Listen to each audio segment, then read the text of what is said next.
మనందరి ఇళ్ళల్లో నల్ల కనెక్షన్లు ఉన్నాయి కదా, రోజు తప్పించి రోజు నీళ్ళు వస్తే సాలిన కాడికి పట్టుకొని బంద్ పెడతాం.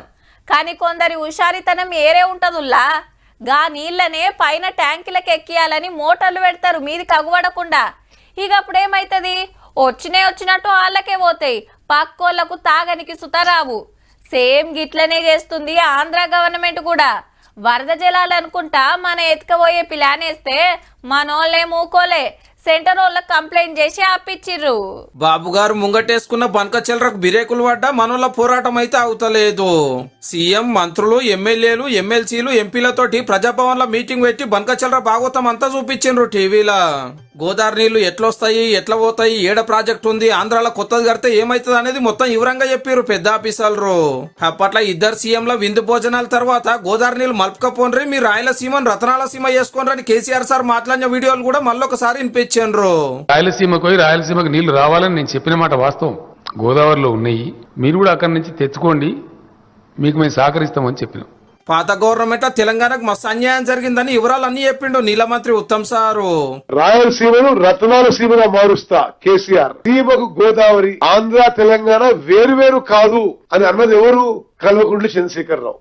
10 ఏళ్లలో తెలంగాణకు మస్తు అన్యాయం జరిగింది, అంత కేసీఆర్ పుణ్యమే అనేది ముఖ్యమంత్రి గారు మాట. హరీష్ రావు గారు, చంద్రశేఖర్ రావు గారు తీసుకున్న నిర్ణయాలు తెలంగాణకు ఒక గుదిబండగా మరణ శాసనంగా తయారైంది. అప్పుడు చేయవలసిందంతా చేసి ఇప్పుడు మళ్ళా సెంటిమెంట్ లేపుతున్నారని గరం అయ్యిండు. పార్టీని పునరుజ్జీవింపజేసుకోవడానికి నీళ్ల సెంటిమెంట్ ను వాడుకోవాలి. ఈ నీళ్ల సెంటిమెంటే తిరిగి మళ్ళీ పార్టీని బతికిస్తుంది. దానికి భూతంగా ఆ పక్క రాష్ట్రంలోనే ముఖ్యమంత్రిని, ఈ రాష్ట్రంలో ఉన్న ప్రభుత్వాన్ని ఒక భూతంగా చిత్రీకరించాలని క్షుద్ర పూజలు చేసినట్టుగా ఆయన ఫామ్ హౌస్ లో కూర్చొని ఒక ఆలోచన చేస్తున్నాడు. ఈ క్షుద్ర పూజలు చేసే ఫామ్ హౌస్ నాయకుడికి ఈ రోజు ఇదొక్కటే జీవనాధారం అని ఆలోచన చేసి మనల్ని బదనాం చేయాలనుకుంటుండు. ఈ ముచ్చట్లన్నీ ఊరూరా చెప్పాలని పార్టీలకు అవాజ్ ఇచ్చిండు సీఎం సారు. బనక చిల్లర ప్రాజెక్ట్ నాపాలని మస్తు కొట్లాడిండ్రు. మరి సచివాలయానికి అన్ని పార్టీల ఎంపీలను పిలుచుకొని వివరంగా చెప్పి అందరు సలహాలు తీసుకున్నారు. ఢిల్లీకి పోయి సెంటర్ మంత్రులను కలిసి కంప్లైంట్ చేసిండ్రు.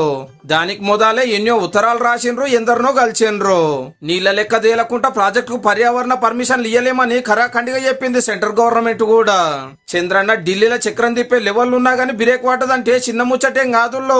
సర్కారోళ్ళు ఇంతగానం తిప్పల పడితే పార్టీ ఆఫీసులకు వెళ్ళి గట్లని బీఆర్ఎస్ మా కొట్లాటతోటి ఆగింది, మేమే ఆగబట్టామని గొప్పగా ప్రచారం చేసుకునే గమ్మతున్నది. మన ఫోకస్ అంతా కూడా కేంద్ర ప్రభుత్వం మీద, బీజేపీ మీద పెట్టాలి. బీజేపీ పరోక్షంగా కేసీఆర్ ను బతికించడానికి ఈ రోజు ప్రయత్నం చేస్తుండ్రు. దానికి ప్రధాన పాత్ర పోషిస్తున్నది కిషన్ రెడ్డి గారు. కిషన్ రెడ్డి గారు